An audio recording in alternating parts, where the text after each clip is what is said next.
Alright, good morning mga ka-tracker. Welcome sa ating YouTube channel. This is Tracker Moto. For today's vlog, may ilalabas kaming unit dito. Ngayon, piniprepared yung unit. So ito pala ay Fuso Super Great 6M70 wing band body na 8-wheeler. So ito po yung itsura niya. Ngayon, ayan, kung makikita nyo, may mga dyaryo pa. Nilalagyan pa ng pintor ng lettering. Ayan. Ito po ay fully reconditioned Japan surplus truck, fully repaint. Ayan, talagang recon na unit. Tingnan nyo, diba? So dinidetailing pa yung loob ng cab. Ayan, may naglilinis, saka naglagay ng sticker. So ayan mga ka-tracker. And then ayan, may nagre-retoke dito ng pintura para pag nilabas talagang maayos yung unit. Maganda yung pagkapintura. Urethane paint yung ginamit na pintura nito. Ayan, 8-wheeler siya na double I-beam. So ang mga gulong nito 11R 22.5 yung sukat, Japan surplus as is. Ayan, 8 stud tubeless 8-wheeler. So ayan, ang body niya wing band. Ayan, wing band body, 32 feet ang haba. Maganda to kasi ayan, ang mga bisagra stainless. Ayan, nakatago pati. Ayan, di ba? Ang ganda. Pati yung spring bracket stainless. Meron siyang 3 layers running guard. Ayan, naka 3 layers running guard. Japan surplus din. Yung electrical lights and accessories nito mga ka-tracker, standard. Ayan, kompleto yan. Complete electrical lights and accessories. Naka M4 type clearance light.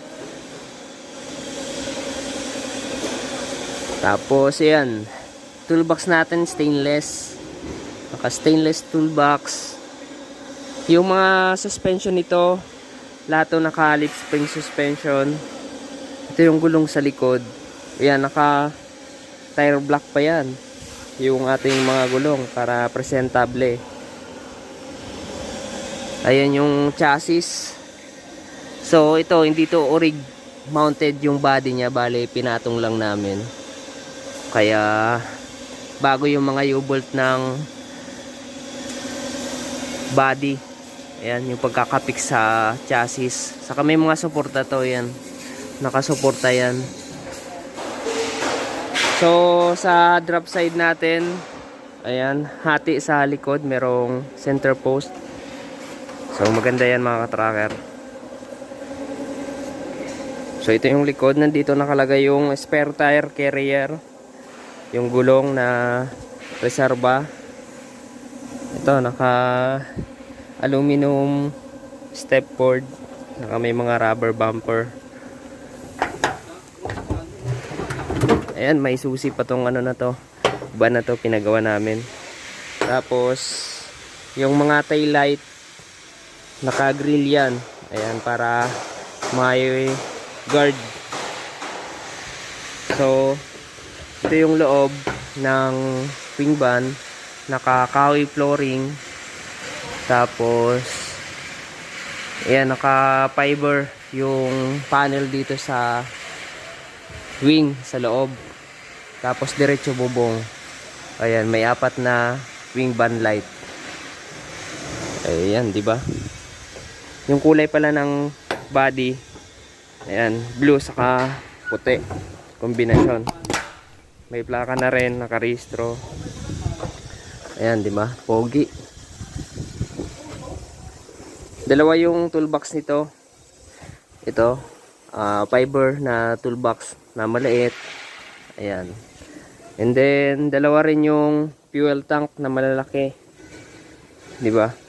Ayan oh, malaki. Pang malayo ang biyahe talaga pag mga ganitong dalawa yung tanke. 6M70 sir. Ha? 6M70. 6M70. Ayan, ang makina pala nito 6M70. Ayan, 6M70. So wala itong DPD at AdBlue. So, ayan. Dito tayo sa loob ng cab. Silipin natin. Ito yung loob ng cab. Ayan, may backbed siya.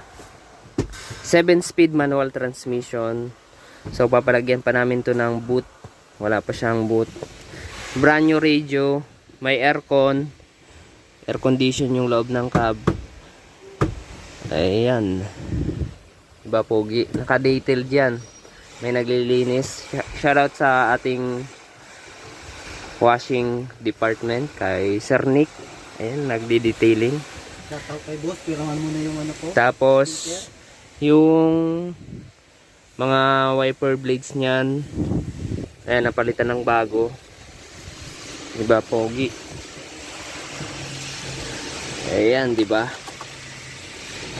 Yung odo nito na tinakbo, nasa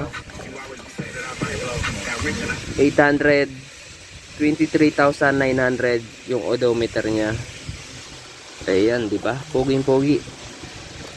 Na-change oil yung makina. Change oil makina niyan. Tapos, lahat ng pangilalim, mga fluids, gear oil sa differential transmission. Ayan, na-check namin. Tapos yung ATF para sa power steering, bago, pinalitan namin yan. So, kompleto accessories. Tingnan nyo naman. Ayan, di ba? Pati mga grill niyan. So, ito, ang nakakuha nito, isang subscribers ko. Ayan, subscriber na nakapanood lang dito sa ating YouTube channel. Pumunta dito. Ayan, nakapili siya ng unit. So, dito lang pala kami sa Calipil Marketing Corporation, ang aming kumpanya na nagbebenta ng Japan surplus truck, dealer, importer from Japan. So, dito kami matatagpuan sa number 66, Barangay Mambugdos, Bacoor, Cavite. Kung gusto nyo mag-visit, punta lamang kayo dito. Open dito ng Monday to Saturday, 8 AM to 5 PM. Ayan, open for viewing. Ang mga unit dito ay surplus, as is condition pa lang. So, yung mga pagpipilian nyo na available unit. Saka lang namin na rin ni-recon, inaayos yung unit kapag napili na at ayan, napili na. Gagawa namin ng job description. Depende sa gustong ng client yung pagkakayari o pagkakagawa. Sa presyo naman, depende sa specs ng unit. Iba-iba. Ayan, depende sa specification. Sa mga additional na charges dahil may mga pinalagay na accessories, device. Ayan. So, kung nagustuhan nyo tong video na to, paki-like, share, and subscribe naman. Ayan. May windbreaker pa yan mga katracker. Ayan. Naka-corrugated wing band. Aluminum body. Okay. So, likes naman. Maraming salamat. God bless. Bye-bye. Trucker Moto. Saturday Night Car Trucker. Subscribe.